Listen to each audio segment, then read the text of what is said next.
Nous aurions pu apposer un petit sigle interdit aux moins de 16 ans pour cette vidéo.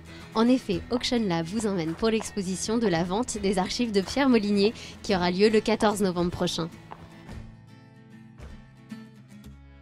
Maître Joron de Rem, bonjour. Nous sommes à la MEP pour l'exposition de la vente de Pierre Molinier. Pour commencer notre entrevue, est-ce que vous pouvez nous rappeler qui est Pierre Molinier ?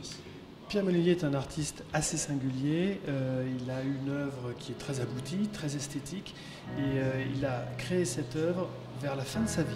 Et à la fin de cette œuvre, il a décidé qu'il n'avait plus grand-chose à dire, donc il s'est suicidé. Il avait 76 ans, il est né en 1900. 15 ans avant son décès, et il a eu une sorte de révélation, et il a créé cette œuvre absolument surréaliste, fétichiste et hors norme, reconnue par André Breton, exposée par André Breton, publiée par André Breton, et donc il s'est révélé être un artiste phare et majeur du XXe siècle. Monsieur Mercier, en quelques mots, est-ce que vous pouvez nous expliquer le principe des collages de Pierre Molinier ? Alors, le principe est simple, c'est-à-dire qu'il fait des portraits, il les tire, il les découpe et il les retravaille. Mais ça, on ne le savait pas, si vous voulez. Et une fois que le collage est terminé, il le refotographie. Sont présentés aussi les objets qui étaient mis en scène dans ces photographies. Il vivait avec puisqu'il était fétichiste des genres. Vous avez la grande poupée qui joue un rôle capital. C'est une vraie compagne, non pas une compagne de fornication, mais de méditation. C'est tout à fait autre chose.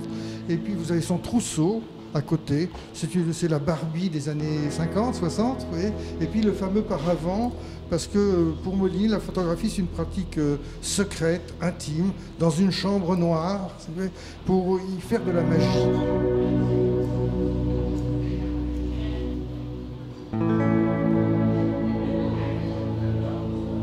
Alors, si vous voulez, la pièce fondamentale, c'est ça, puisque toute l'œuvre de Molinier est sortie de ce châssis presse. Toutes ces photos ont été tirées par contact. Il n'avait pas d'agrandisseur. Et pour la prise de vue, il avait cette chambre qui avait appartenu à son grand-père, qui était à l'origine une chambre à bouchon.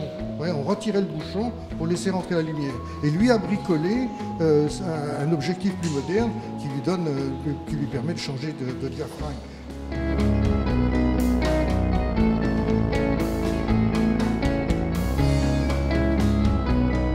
Retrouvez l'actualité des commissaires-priseurs et des enchères sur notre site auctionlab.news et bien sûr sur nos réseaux sociaux.